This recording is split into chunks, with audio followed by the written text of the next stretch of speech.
Créer. Un mot qu'on associe à tout, mais qu'est-ce que ça veut dire vraiment? On aborde chaque étape de notre vie en se comparant aux autres.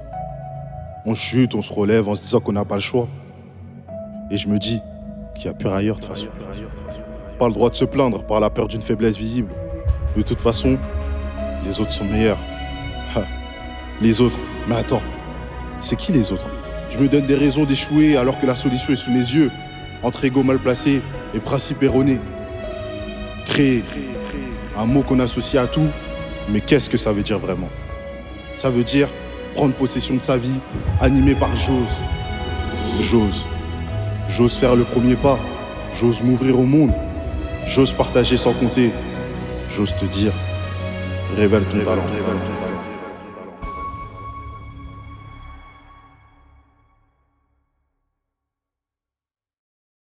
Bourguès Monia, développeuse sociale au conseil départemental des Hauts-de-Seine. J'interviens sur les villes d'Antony, Sceaux et Fontenay-aux-Roses. Alors, Révèle ton talent, c'est un projet qui met les jeunes en lumière. L'idée, c'est vraiment d'inciter les jeunes à aller vers différentes activités artistiques pour qu'ils puissent s'inspirer, créer et surtout avoir confiance en eux, de se dire que c'est possible. C'est très important de les valoriser à travers ce projet.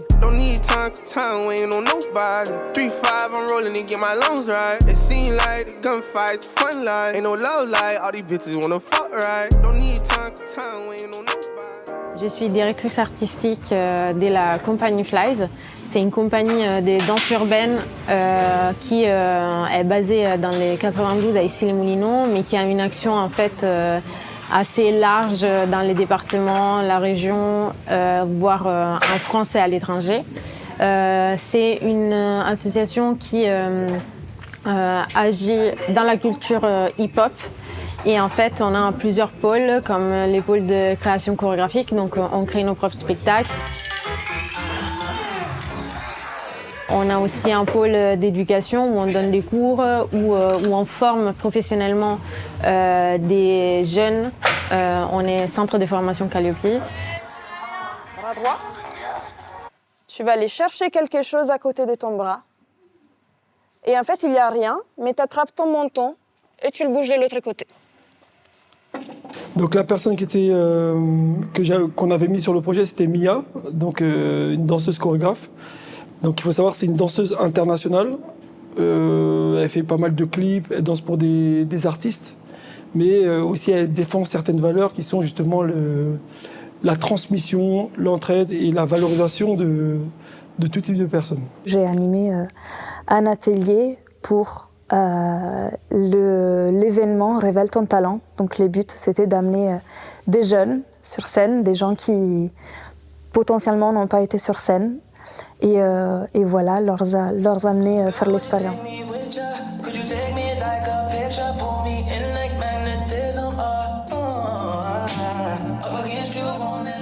Il y a plein d'occasions que j'ai ratées, juste parce que j'avais peur de ma timidité. Mais là, ouais, j'aimerais bien passer au-dessus pour pouvoir réussir. Je suis un peu timide d'être sur scène. J'ai peur de la moquerie et de la méchanceté. Et voilà.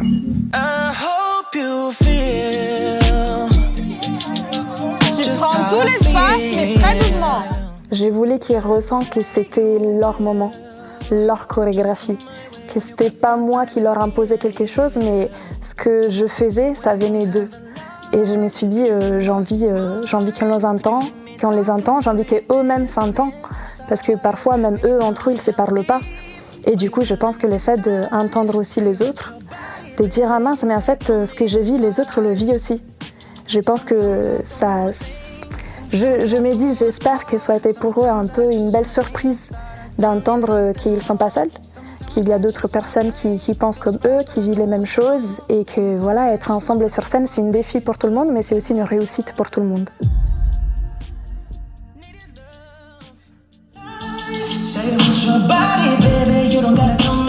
Les moments où vous n'avez pas de choré et c'est que de la marche, abusez de la marche, d'accord? Vous êtes des filles, faites-vous plaisir.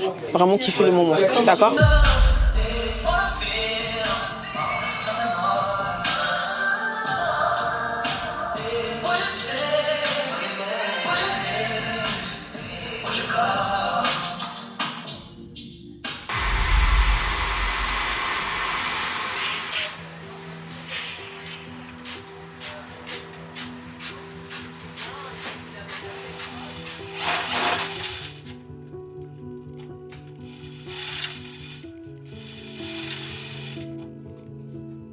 Alors là, nous sommes dans notre atelier, c'est l'atelier Espero à Paris.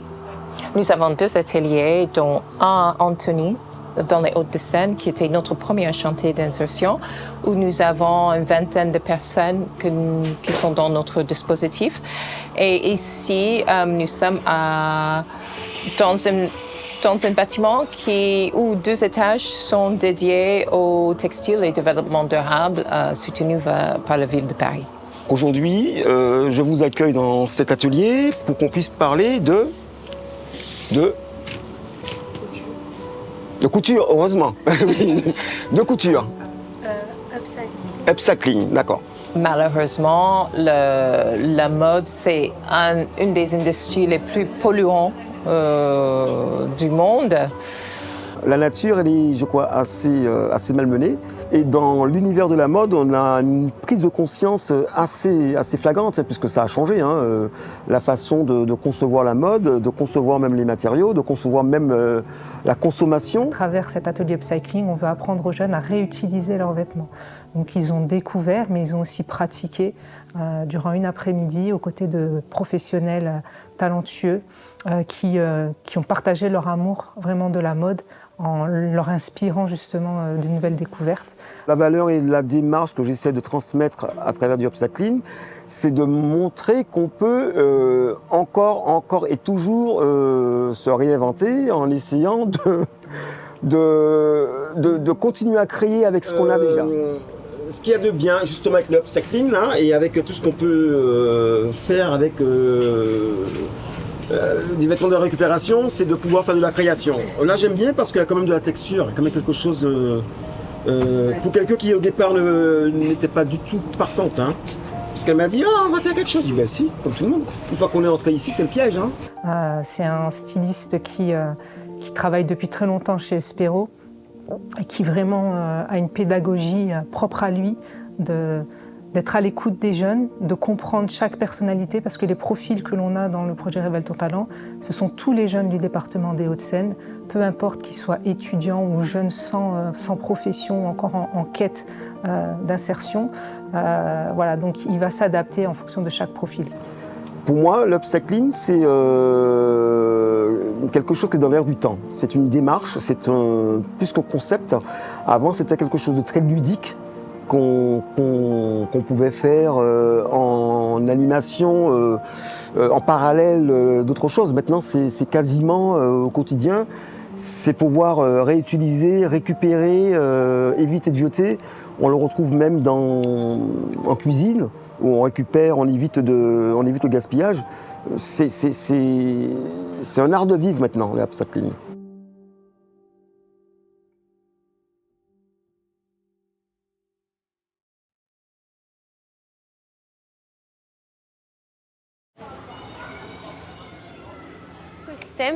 De la maison Chanel, donc puisqu'on est dans un lieu qui existe grâce à l'initiative de Chanel. Donc à l'origine, le 19e, c'est un espace de travail où il y a des artisans qui vont travailler sur les commandes de plein de maisons de mode et de luxe, à savoir qu'ils ne travaillent pas uniquement pour Chanel. L'idée de la galerie, c'était initialement de créer un espace qui soit ouvert au public toute l'année. Et encore une fois, le marié qui nous montre sa deuxième compétence, la plumasserie. L'atelier des Charms est un petit peu différent des ateliers de plumes, de plissés, de smoke, de tweed, etc. puisque c'est l'atelier en fait qui permet aux visiteurs de créer une réalisation, on va dire ça comme ça, que vous pourrez remporter chez vous et dont vous êtes vraiment libre créateur. Le but, c'est vraiment de mettre en avant ce patrimoine de savoir-faire, de patrimoine immatériel, de la pratique. L'idée, c'est de vraiment donner envie aux gens, soit de découvrir cette culture-là, ou alors même de faire naître des vocations. C'est aussi le but, puisque le travail de Chanel sur la promotion des métiers d'art, elle n'a pas commencé à l'ouverture de la galerie et du 19e il y a quelques années quand on a commencé les travaux. Elle a commencé durant les années 80, quand il y a eu une politique d'intégrer des maisons d'art à l'écosystème Chanel. Alors aujourd'hui, on est allé à l'atelier Ornementa dans le bâtiment 19M. Et du coup, on a rencontré différentes personnes qui nous ont permis de développer notre créativité. Ouais, il faut deviner en fait. Attends, tu peux tenir s'il te plaît. Ah, t'as pas resserré? Ok. Mais c'est pas grave. Après quoi? Après le 120 heures. Après le 120 heures? Je m'appelle Lola, j'ai 20 ans. Je fais des études de mode à Mode d'Art, du coup, c'est dans le 15e arrondissement. J'habite à Châtenay-Malabry. Je suis ici parce que je fais partie du projet Révèle ton talent. Donc c'est un projet où en fait on fait une micro-collection de 5-6 tenues. On a l'opportunité de faire le thème qu'on veut, vraiment les tenues qu'on veut. Enfin, on fait vraiment ce qu'on veut, c'est champ libre. Et du coup, je participe à ça. Qui monte les escaliers. Donc, s'il voit, tu peux toujours t'arrêter. Tu t'arrêtes et tu fais une pause juste comme ça. Tu n'es pas obligé de bouger. Ou tu peux même tourner, enfin. Mais vous restez ici, OK? Tant que la personne n'est pas montée les escaliers, vous ne bougez pas. OK? Ça m'a pris quelques jours à faire ces habits. Là, je suis monté sur scène. Tu peux tourner. De matière, tu vois? Du jean noir, dentelle. Du coup, j'ai défini mon univers. C'est un univers assez sobre, mais tout en restant quand même dans l'extravagance et dans le fait qu'on nous voit quand on porte mes créations. On n'a pas peur, en gros, de se faire voir, pas peur de toujours regarder les gens, etc. Puis voilà.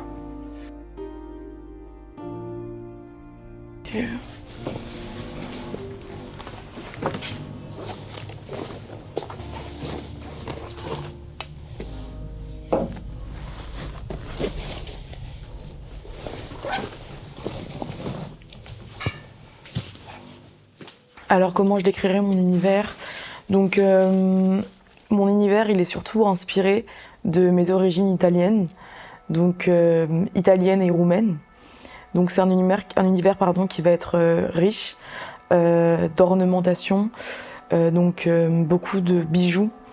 Ça va être aussi beaucoup de corsetterie, mais aussi beaucoup inspiré de l'univers florentin, donc la famille des Médicis durant la Renaissance florentine.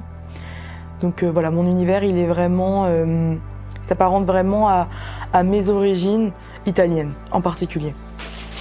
Et de le coincer comme ça, genre un truc comme ça, enfin je sais pas, on peut essayer de jouer un peu justement avec tes lunettes, avec un voile qui...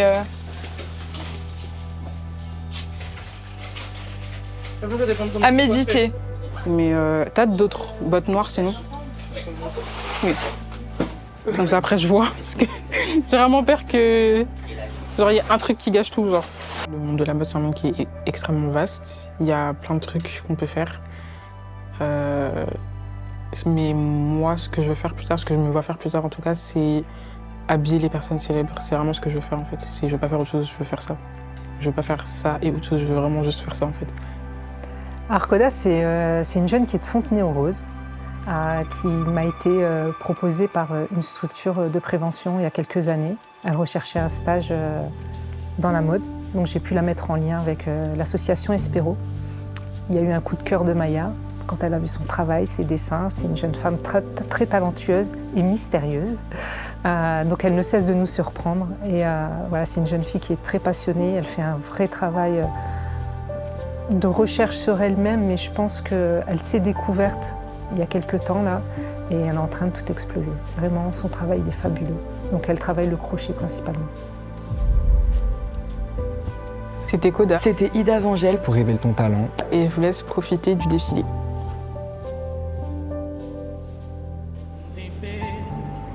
Se não tem fé, não também ama ser medo e confiar.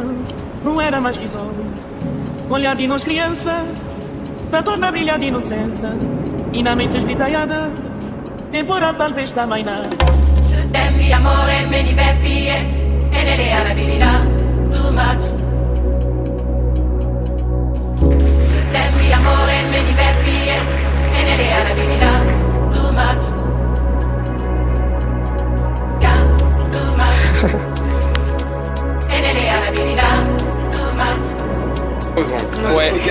le regard, assurance et tout. Et ça va give, hein.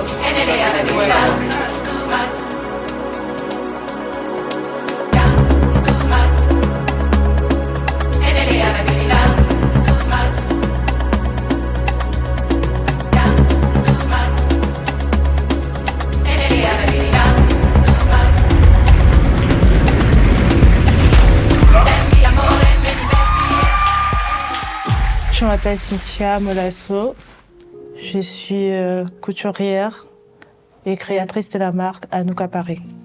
J'ai été choisie par l'atelier Espero en tant que créatrice de mode de présenter ma collection au défilé Révèle ton talent. Il y a une surjupe par-dessus qui sera attachée, je t'attacherai demain, je te montre comme ça tu as l'idée au moins. Il y a le truc. Moi, dans la mode, je veux un peu changer, on veut toujours changer quelque chose. En fait, je veux un peu changer la manière dont on exprime la mode. Parce que on voit trop que les consommateurs, ils ont tous tendance d'acheter plus sur consommation. Et moi, dans ma vision de voir les choses, je veux qu'on achète moins et qu'on puisse avoir plus de produits, plus inspirés par notre propre style, par nos désirs et qu'on puisse personnaliser plus nos vêtements, nos tenues, que ça soit pas on achète, juste suivre des tendances. C'est vraiment parler, c'est représenter ton image et l'image de chaque personne dans sa singularité. Donc c'est un peu mon univers en fait. Je suis excitée, j'ai hâte. Non, j'ai hâte. Maquiller et j'ai montré la vidéo. C'était Cynthia de l'atelier Espero pour Révèle ton talent. Je veux vous montrer mon univers.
Coucou, moi c'est Asia, mais on va pas parler de moi tout de suite. Je vais vous présenter Léa, l'assistante réalisatrice. C'est un peu la curieuse de la bande, elle aime s'intéresser à différentes choses et elle a rejoint le projet pour valoriser le talent des jeunes. Elle, c'est Asia, l'autre assistante réalisatrice. C'est une fille super réactive, jamais à court d'idées. Elle a voulu participer au projet pour sortir de sa zone de confort et aussi pour montrer qu'on peut créer des choses fortes. Et franchement, elle gère. Oh, c'est moi, ok. Moi c'est Cathy, on m'appelle Chika aussi. Je suis là aujourd'hui pour parler de notre réalisateur du documentaire. Franchement, il a une imagination débordante et il est là pour inspirer la jeunesse. César, enchanté. Je vais vous parler de Katish aujourd'hui, notre chef opérateur. Il nous a rejoint sur le projet parce qu'il est passionné par le cinéma. Et honnêtement, les gars, j'ai jamais vu aussi polyvalent dans le domaine. Et agité. Mais, il est où notre chargé de prod? Silence plateau. Moteur. 3, 2, 1. Rideau. Tapis. Chaise. Make-up.